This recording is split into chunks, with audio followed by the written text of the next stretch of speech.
నమస్కారం. ఈరోజు మన విశ్లేషణలో క్రీడా చరిత్రలోనే ఒక అత్యంత అసాధారణమైన డాక్యుమెంటరీ లాంటి కథను చూడబోతున్నాం. ఇది ఎలాంటి బ్యాక్గ్రౌండ్ లేకుండా, అంచనాలకు ఏమాత్రం అందకుండా శిఖరాగ్రాన్ని చేరుకున్న ఒక సామాన్యుడి ప్రయాణం. మహేంద్ర సింగ్ ధోని. ఈ పేరు వినగానే మనందరికీ ఒక తెలియని ఎనర్జీ వచ్చేస్తుంది కదా. అసలు ఆ మ్యాజిక్ ఏంటో ఈరోజు డీకోడ్ చేద్దాం. ఒక్కసారి ఊహించుకోండి, ఒక సాధారణ రైల్వే టికెట్ కలెక్టర్ 100 కోట్లకు పైగా జనాభా ఉన్న క్రికెట్ పిచ్చి దేశానికి, ఆ మాటకొస్తే ప్రపంచానికే ఒక అతిపెద్ద స్పోర్ట్స్ ఐకాన్గా ఎలా మారగలిగాడు? అసలు ఎలాంటి క్రికెట్ అకాడమీల అండలేని ఒక మిడిల్ క్లాస్ కుర్రాడు ప్రపంచ క్రికెట్ను శాసించే స్థాయికి ఎదగడం నిజంగా మైండ్ బ్లోయింగ్ కదా. ఈ ప్రయాణం వెనుక ఉన్న అసలు రహస్యమేంటో ఇప్పుడు చూద్దాం. From ticket collector to phenom. అసలు ఈ అద్భుత ప్రయాణం ఎక్కడ మొదలైందంటే, పెద్ద పెద్ద నగరాల్లో ఉండే కాస్ట్లీ క్రికెట్ అకాడమీలకు ఎక్కడో ఆమడ దూరంలో ఉన్న ఒక చిన్న పట్టణంలో. మీకు తెలుసా, ధోని ఫస్ట్ చాయిస్ అసలు క్రికెటే కాదు, తను ఒక ఫుట్బాల్ గోల్ కీపర్. ఆ తర్వాతే కోచ్ సలహాతో క్రికెట్ గ్లౌస్ పట్టుకున్నాడు.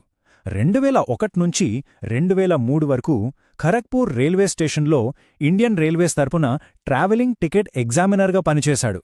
అంటే పగలు డ్యూటీ, ఆ తర్వాతే ఆట. ఇలా ఒక సామాన్యమైన జీవితం గడుపుతున్న సమయంలోనే చిన్న పట్టణాల్లోని టాలెంట్ను వెతికే ఒక బీసీసీఐ స్పెషల్ ఇనిషియేటివ్ అతనిని గుర్తించింది. అక్కడనుంచే అసలు ఆట మొదలైంది. ఆ ఎదుగుదల ఎంత రాకెట్ స్పీడ్లో జరిగిందో చూస్తే నిజంగా ఆశ్చర్యమేస్తుంది.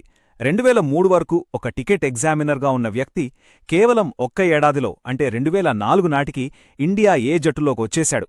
ఇక 2005లో అయితే ఏకంగా ప్రపంచ వేదికపైనే ఒక సెన్సేషన్ క్రియేట్ చేశాడు. విశాఖపట్నంలో పాకిస్తాన్పై అతను కొట్టిన ఆ 148 రన్స్ ఎవరైనా మర్చిపోగలరా? అప్పటివరకు ఒక ఇండియన్ వికెట్ కీపర్ కొట్టిన అత్యధిక స్కోర్ రికార్డును ఆ రోజే బద్దలు కొట్టేసి వరల్డ్ క్రికెట్కు తనెంటో పరిచయం చేశాడు. ఇక్కడ మనం ఖచ్చితంగా మాట్లాడుకోవాల్సిన ఒక ఇంట్రెస్టింగ్ విషయం ఉంది. అదే హెలికాప్టర్ షాట్. క్రికెట్ కోచింగ్ మాన్యువల్స్లో ఇలాంటి షాట్ ఒకటుంటుందని ఏ కోచ్ కూడా చెప్పడు. తన చిన్ననాటి స్నేహితుడు సంతోష్ లాల్ దగ్గర నేర్చుకున్న ఈ అనార్థడాక్స్ షాట్తో ఫుల్ లెంత్ బాల్స్ను కూడా అమాంతం బౌండరీ దాటించడం ఒక్క ధోనికే సాధ్యమైంది. ఇలాంటి ఫార్మల్ టెక్నిక్ లేకపోయినా ఈ ఒక్క షాట్ ప్రపంచస్థాయి బౌలర్లకు మాత్రం అక్షరాల సింహస్వప్నంగా మారిపోయింది. క్యాప్టెనింగ్ ఏ క్రికెట్ మ్యాడ్ నేషన్. ఒక ఆటగాడిగా ప్రూవ్ చేసుకున్నాక 2007లో అనూహ్యంగా క్యాప్టెన్సీ బాధ్యతలు అతని భుజాలపై పడ్డాయి. ఆ సమయంలో దేశం మొత్తం ఎన్నో అంచనాలతో అతని వైపే చూస్తోంది.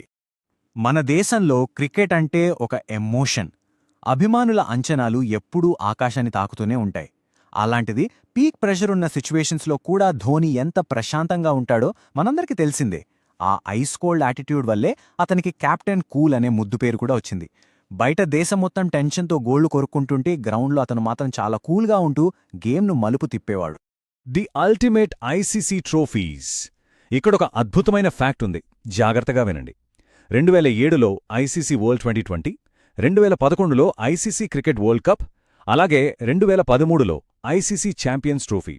ఎందుకిదంత స్పెషల్ అంటే, అంతర్జాతీయ క్రికెట్ చరిత్రలో ఈ 3 లిమిటెడ్ ఓవర్స్ ఐసీసీ ట్రోఫీలను గెలుచుకున్న మొట్టమొదటి, అలాగే ఇప్పటికీ ఏకైక కెప్టెన్ ధోని మాత్రమే. క్రికెట్లో ఇదొక అల్టిమేట్ స్పోర్ట్స్ ట్రబుల్ అని చెప్పొచ్చు. The ultimate world cup glory. ఇక ఈ విజయాలన్నింటిలో ఒక ఎపిక్ క్లైమాక్స్ గురించి ఇప్పుడు మనం మాట్లాడుకోవాలి.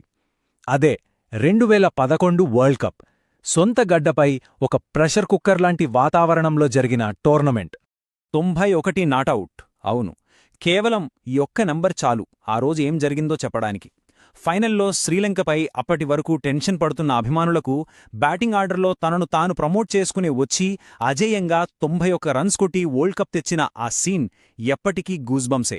ఆ రోజు అతను కనబరిచిన తెగువకు man of the match award కూడా దక్కింది. ఒకసారి ఈ స్టాట్స్ వైపు చూద్దాం. వన్డే ఫార్మాట్లో 350 మ్యాచ్లు, 10,000కు పైగా పరుగులు. కానీ ఇక్కడ అసలైన ట్విస్ట్ ఏంటంటే, ఆ 10,000 పరుగులు 50కి పైగా బ్యాటింగ్ యావరేజ్తో సాధించిన మొట్టమొదటి ఆటగాడు ధోనినే. ఒక మిడిల్ ఆర్డర్ బ్యాట్స్మెన్గా వచ్చి అజేయంగా 183 పరుగుల టాప్ స్కోర్ చేయడమే కాకుండా ఇలాంటి అద్భుతమైన యావరేజ్ మెయింటైన్ చేయడం మామూలు విషయం కాదు. The franchise king of Chennai. అంతర్జాతీయ క్రికెట్ను ఏలిన ధోని ఫ్రాంచైజీ క్రికెట్ను కూడా వదల్లేదు. చెన్నై సూపర్ కింగ్స్కు అతనొక తిరుగులేని నాయకుడు. చెన్నై నగరంతో ధోనికి ఉన్న కనెక్షన్ మాటల్లో చెప్పలేనిది. అక్కడి ఫ్యాన్స్ అందరూ అభిమానంగా పిలుచుకునే పేరు తలా, అంటే లీడర్. దానికి తగ్గట్టే ఆ జట్టును 10 సార్లు ఫైనల్స్కు చేర్చడమే కాకుండా ఏకంగా 5 సార్లు ఐపీఎల్ ఛాంపియన్గా నిలబెట్టాడు. ఒక ఫ్రాంచైజీకి ఇంత క్రేజ్, ఇంత సక్సెస్ రావడం వెనుక ఉన్న ఏకైక శక్తి అతనే. 0.08 సెకండ్లు. ఒక్క క్షణం ఆలోచించండి. కనురెప్ప వేయడానికి కూడా ఇంతకంటే ఎక్కువ టైం పడుతుందేమో. విండీస్ ఆటగాడు కీమోపాల్ను స్టంపౌట్ చేసినప్పుడు ధోని తీసుకున్న సమయం ఇది. క్రికెట్ చరిత్రలోనే ఇది అత్యంత ఫాస్టెస్ట్ స్టంపింగ్. వికెట్ల వెనక అతని రిఫ్లెక్స్లు ఎంత షార్ట్గా ఉంటాయో చెప్పడానికి ఈ ఒక్క రికార్డు చాలు. కళ్ళు మూసి తెరిచేలోపు వికెట్ ఎగిరిపోవాల్సిందే. The legacy of captain cool.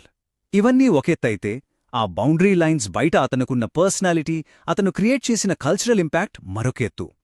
అసలు ఈ కెప్టెన్ కూల్ పర్సనల్ లైఫ్ గురించి కొన్ని ఆసక్తికరమైన విషయాలు చూద్దాం. ధోని అనగానే మనకు క్రికెటర్ మాత్రమే గుర్తొస్తాడు. కాని చిన్నప్పట్నుండి నాకు ఆర్మీలో చేరాలని ఉండేది. సైనికులను చూసినప్పుడల్లా ఒకరోజు నేను కూడా వాళ్లలాగే అవ్వాలనుకునేవాణ్ణి అని తను స్వయంగా చెప్పిన మాటలివి. తన చిన్ననాటి కలను ఏమాత్రం వదలకుండా ఇండియన్ ఆర్మీ పారాషూట్ రెజిమెంట్లో గౌరవ లెఫ్టినెంట్ కర్నల్ హోదాను పొందడం దేశం పట్ల అతనికున్న కమిట్మెంట్ను చూపిస్తోంది. The iconic number 7 jersey. Cricket ఫ్యాన్స్కు ఈ నంబర్ కేవలం ఒక అంకె కాదు, ఒక ఎమోషన్. ధోని అందించిన అపారమైన సేవలకు, ఆ నంబర్ సృష్టించిన ఇంపాక్ట్కు గుర్తుగా బీసీసీఐ 2023లో ఈ నంబర్ 7 జెర్సీని శాశ్వతంగా రిటైర్ చేసింది. ఒక ఆటగాడికి ఇంతకంటే గొప్ప గౌరవమే ఉంటుంది చెప్పండి. ఇదంతా చూశాక నాకో థాటొస్తోంది.